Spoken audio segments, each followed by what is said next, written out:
आज हम लोग देखने वाले हैं वेरिफिकेशन ऑफ ओम्स लॉ। क्या देखेंगे? Verification of Ohm's law.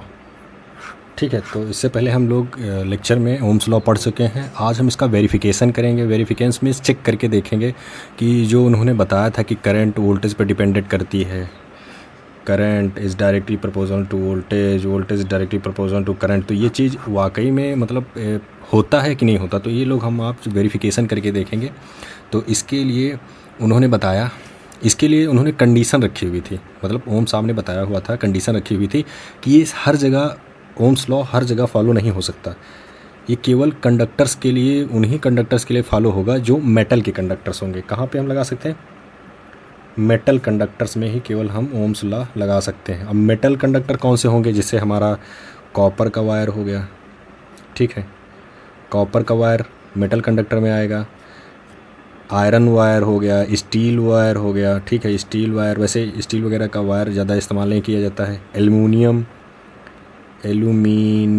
Wire, aluminium wire, ठीक है, तो ये सब मेटल होते हैं, ठीक है, कंडक्टर। ये क्या है? मेटल कंडक्टर हैं, मेटल कंडक्टर हैं ये सब।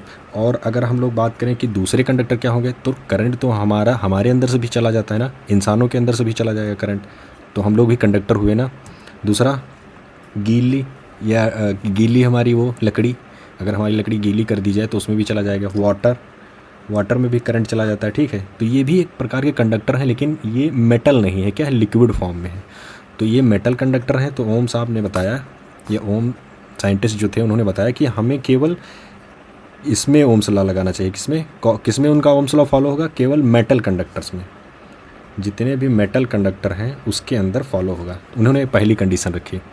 दूसरी बताया कि जो मेटल्स कंडक्टर होंगे या जो इसमें फॉलो करेंगे, हम उसको लीनियर, क्या बोलेंगे, लीनियर कंडक्टर बोलेंगे उनको।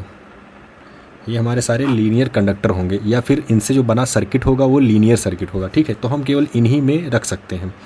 चलो देखते हैं हम लोग कि क्या होता है जब हम लोग करंट को डिफरेंट करें या वोल्टेज को डिफरेंट करें, या फिर जो भी करते हैं अपनी उसके अंदर, सर्किट के अंदर, तो क्या वेरिफिकेशन निकल के आता है, ओम साहब सही होते हैं गलत होते हैं, इसको हम लोग चेक करेंगे इस वीडियो में। तो सबसे पहले हम लोग क्या चाहिए? एक सर्किट चाहिए जिसमें हम लोग बैटरी लगाएंगे, रजिस्टर लगाएं। तो चलिए एक सर्किट बनाते हैं। तो मैंने यहाँ से एक सर्किट बना लिया, ठीक। यहाँ हम लोग सर्किट बनाएंगे plus terminal minus terminal, plus terminal minus terminal, ठीक है। तो यहाँ से हम लोगों ने क्या बनाया? एक बैटरी, ये हमारी एक बैटरी हो गई। यहाँ क्या होगा? प्लस, ये होगा माइनस, ठीक। यहाँ पर हम लोग एक चीज़ अलग से लगा रहे हैं, ये होता है एक प्रकार का रेजिस्टेंस है, तो इसको, लेकिन हम रेजिस्टेंस का ग्रुप होता है, इसको मैं आगे चल के आपको समझा दूंगा, एग्ज़ाम में भी पूछा जाता है। इसको बोलते हैं रिहोस्टेट,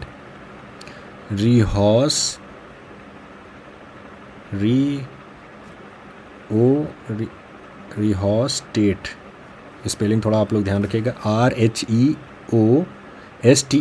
ठीक है, रिहोस्टेट बोलते हैं इसको, ठीक है। ये हम लोग लगाएंगे यहाँ पे। इसका काम क्या होता है हम अभी बता रहे हैं, एक बस पहले सर्किट कंप्लीट हो जाए। फिर यहाँ से हम लोग क्या करेंगे? एक चाबी यहाँ पे लगाएंगे। ये चाबी ऐसे ही लगाई जाती, दिखाया जाता है ना सर्किट के अंदर, की हो जाएगा हमारा, ठीक। फिर हम लोग आगे चल के इसमें एक एमीटर लगाएंगे। एमीटर कहाँ पे लगता है? सीरीज़ में लगता है, मैंने बताया था इससे पहले वाले में। तो हम लोग सीरीज़ में लगा देंगे एमीटर, ठीक है, प्लस टर्मिनल माइनस टर्मिनल। फिर यहाँ से एक चला जाएगा, हम यहाँ पर इस्तेमाल करेंगे एक रेजिस्टेंस, क्योंकि रेजिस्टेंस भी होना चाहिए ना, तभी तो ओम का सर्किट पूरा होगा। फिर इसको ला करके हम लोग यहाँ ऐसे बना देंगे। अब आप लोग सोच रहे होंगे कि हमने इसको टर्मिनल से क्यों नहीं जोड़ा, तो इसका भी अभी हम बताए दे रहे हैं क्यों। ये हमारा क्या हो जाएगा? रेजिस्टेंस, आर, रेजिस्टेंस, ठीक है, ये हमारा रेजिस्टेंस हो गया। अभी इसमें क्या क्या कम है? वोल्टेज मापने के लिए हम लोग क्या इस्तेमाल करते थे? वोल्टेज, मतलब वोल्ट मीटर। तो वोल्ट मीटर कहाँ पे लगाया जाता है? पैरेलल में। तो हमको पैरेलल में कहाँ लगाना है? कहाँ लगाएंगे? हम लोग लोड के पैरेलल लगाएंगे, क्योंकि किसी लोड पे ही तो वोल्टेज हमको पता करना होता है कितना जा रहा है, ठीक है, क्योंकि हमें यहाँ का तो पता ही रहेगा कि कौन सी बैटरी लगा रखी है हमने। ये एमीटर है, इसके यहाँ तो लगाएंगे नहीं, तो हम लोग यहाँ पे पैरेलल में लगाएंगे क्या? Volt meter. ये हमारा क्या हो जाएगा? V, यहाँ प्लस यहाँ माइनस, ठीक है, पैरेलल में हो गया ना एक दूसरे के। अब ये देखो, हमने बताया था कि ये हमने इसको टच करने के बजाय यहाँ क्यों रखा, क्योंकि ये होता है वेरिएबल, मतलब वेरी करता है। ये रिहोस्टेट क्या होता है, वेरिएबल होता है, मतलब ये कि हम चेंज कर सकते हैं, इसको हम चेंज कर सकते हैं। क्या, इसको खिसका सकते हैं, इसको यहाँ से यहाँ ला सकते हैं, इसको खिसका के यहाँ ले जा सकते हैं। तो ऐसा होगा ना कि जब मान लीजिए हमारी यहाँ से करंट ये निकली, कोई करंट जा रही एमीटर से गई, हमें पता चल गया कितना करंट है, ठीक है। यहाँ से आके इसमें से जाएगी, वोल्ट मीटर से थोड़ी करंट वोल्ट मीटर जाएगी, बाकी हम मानते हैं कि लोड से जाएगी हमारी करंट, ठीक है।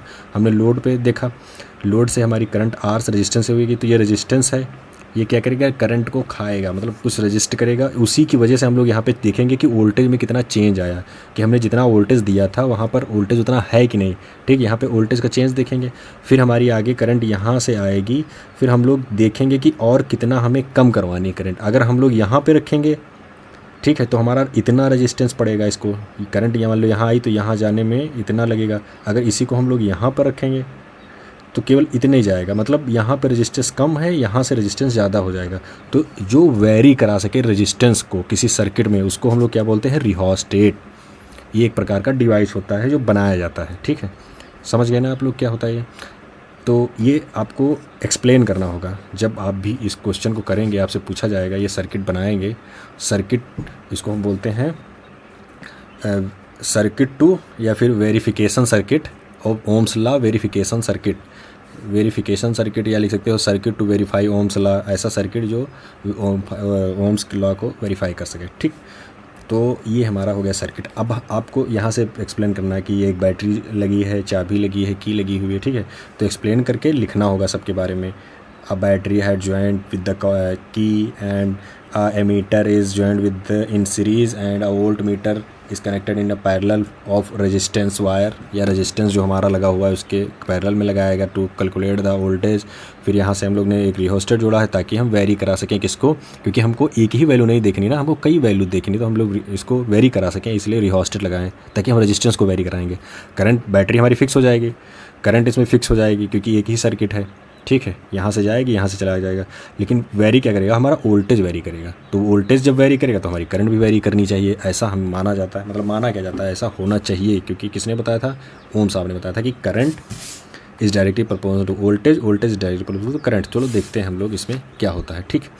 तो मान लेते हैं कि जब हम लोगों ने करंट देना शुरू किया, मतलब बैटरी में करंट देना शुरू किया, तब क्या होता है कि हमारे सर्किट में करंट का फ्लो स्टार्ट होता है, ठीक। तो हमारे सर्किट में क्या होता है, करंट का फ्लो स्टार्ट होगा, यहाँ से करंट फ्लो यहाँ से स्टार्ट हुआ, यहाँ गया, थोड़ी करंट इसके अंदर जाएगी, मैंने पहले बताया कि, लेकिन आप लोगों को ये नहीं अभी पढ़ना है, जब पढ़ाया जाएगा, अब बड़ी क्लास में जाएंगे तब इसकी भी कैलकुलेट होगी। लेकिन अभी आपको इतना जानना है कि यहाँ से आपको करंट थोड़ी, इसमें कुछ करंट जाती है इसमें, बाकी इसमें जाएगी, क्योंकि करंट वहीं से चेंज होती है जहाँ पे नोड मिल जाता है। ये नोड मिल गया तो एक करंट यहाँ, एक करंट यहाँ, लेकिन जो करंट यहाँ पे आएगी वो करंट यहाँ से आके यहाँ मिलेगी, इसके अंदर वाली करंट मिल के आपस में फिर उतनी ही करंट कर देंगे। तो हम लोग इतना ही कैलकुलेट करेंगे कि करंट आई यहाँ से जा रही है, वोल्टेज वी यहाँ पे अप्लाई, ये रेजिस्टेंस के हम लोग देखेंगे वोल्टेज कितना है, ठीक है। तो चलिए वोल्टेज हम लोग चेक करते हैं, करंट चेक करते हैं। तो मान लिया कि इसमें हम लोग करंट फ्लो कराते हैं, करंट हमारी चाबी के थ्रू जाते हुए किस में जाती है, एमीटर के अंदर जाती है। क्या करंट हमारी जाती है, करंट आई करंट हमारी एमीटर के अंदर जाती है, ठीक है। जो हम करंट एम आई के अंदर जाती है, उसके बाद में हम लोग देखते हैं कि हमारा जो वोल्टेज का है वो वी वोल्टेज हो जाएगा, ठीक। इसके द्वारा हम लोग एक क्या करेंगे, वो बनाएंगे, एक डायग्राम बनाएंगे, ग्राफ बनाएंगे, जिसको बोलते हैं ग्राफ, ठीक। हम लोग एक ग्राफ बनाएंगे। तो एक ग्राफ बनेगा हमारा, ये ऐसा हमारा कुछ ग्राफ बनेगा, ये हमारा एक ग्राफ बनेगा। तो इसके एक सिरे पे हम लोग लिखेंगे करंट, एक सिरे पे लिखेंगे क्या, ये हमारा एक्स एक्सिस हो गया, ठीक है। ये हमारा वाई एक्सिस हो गया। तो वाई एक्सिस पे हम लोग लेंगे क्या, करंट आई, ये हमारा हो जाएगा करंट। हम लोग इस एक्सिस पे जो लेंगे वोल्टेज, ये हो जाएगा क्या, वोल्टेज, पोटेंशियल डिफरेंस कह सकते हैं इसको हम, या फिर पोटेंशियल डिफरेंस, यही तो हमारा वोल्टेज होता था ना, पोटेंशियल डिफरेंस है, ठीक है। अब होगा क्या, मान लो ये यहाँ पे हमने कुछ करंट अप्लाई किया, यहाँ कुछ वोल्टेज अप्लाई किया, तो ओम्स के अकॉर्डिंग हम देखेंगे हमारे सर्किट में जब हम वैल्यू मेज़र करेंगे, ठीक है, वोल्ट मीटर और मीटर की जब आप अपने घर में प्रैक्टिस करके देखेंगे या किसी लैब में चेक करेंगे तो क्या होगा, अगर हम लोगों ने इतना वोल्टेज दिया तो उतनी ही करंट जाएगी, ठीक है। तो इन दोनों की वजह से हमारे बीच में जो लाइन बनेगी स्ट्रेट लाइन बनेगी। अगर ऐसे ऐसे हम लोग देखें, ठीक है, ये स्ट्रेट लाइन बनेगी, यानी ये पॉइंट मिला, फिर हमने कुछ वोल्टेज दिया, फिर हमने देखा कि उतने ही करंट दिया, उतने ही वोल्टेज दिया, फिर से एक पॉइंट बना, तो देखा मिला के कि सेम यानी ग्रेजुअली जा रही है। जो करंट जितना उतने वोल्टेज आ रहा है ओम्स लॉ के अकॉर्डिंग, क्या, R equal to V upon I, ये लग रहा। तो ये हमारा क्या है, R है। हमने जब रेजिस्टेंस इतना लगाया तब भी वोल्टेज करंट उतना ही था, जब हमने रेजिस्टेंस और बढ़ा दिया तब भी वोल्टेज करंट सेम बराबर उनका। अब हम आगे यहाँ तक अगर हम इतना रेजिस्टेंस कर देंगे तब भी हमारा क्या रहेगा, वोल्टेज और करंट बराबर आपस में रहेगी, ठीक है। बराबर मतलब एक दूसरे के बराबर, मतलब एक दूसरे के क्या बोलते हैं, एक दूसरे को फॉलो करेगी, ठीक है, एक दूसरे को फॉलो करेंगे। तो इससे हम कह सकते हैं जो हमारा ये ग्राफ है इसको हम बोलते हैं क्या, relation between V and I, relation between V and I में रिलेशन का ग्राफ है ये। रिलेशन मतलब एक दूसरे में रिलेशन बताता है, ठीक है। तो हम इस अकॉर्डिंग इसके देखेंगे तो हमें पता, तो ये हमें रिलेशन बताता है V एंड I में, ठीक है। तो हम लोगों ने देखा कि अगर हम लोग जिस प्रकार से अगर हम फॉलो करें V is proportional to I या I is proportional to V, तो हमारा क्या कर रहा है, ग्राफ के हिसाब से फॉलो कर रहा है कि हाँ जितनी हम करंट लगा रहे हैं उसी के हिसाब से वोल्टेज भी लग रहा है, और हमारा रेजिस्टेंस बढ़ाते घटाते जा रहे हैं। अगर हम रिहोस्टेज से रेजिस्टेंस घटा बढ़ा रहे हैं, जैसे यहाँ पे रेजिस्टेंस कम है, यहाँ पे रेजिस्टेंस ज़्यादा है, यहाँ पे रेजिस्टेंस उससे ज़्यादा है, तो लेकिन हमारी करंट और वोल्टेज का जो ग्राफ है वो सेम बनता जा रहा है, ठीक है। क्यों? क्योंकि हमारा जो वोल्टेज और करंट है वो आपस में क्या है, एक दूसरे के प्रोपोर्शनल है।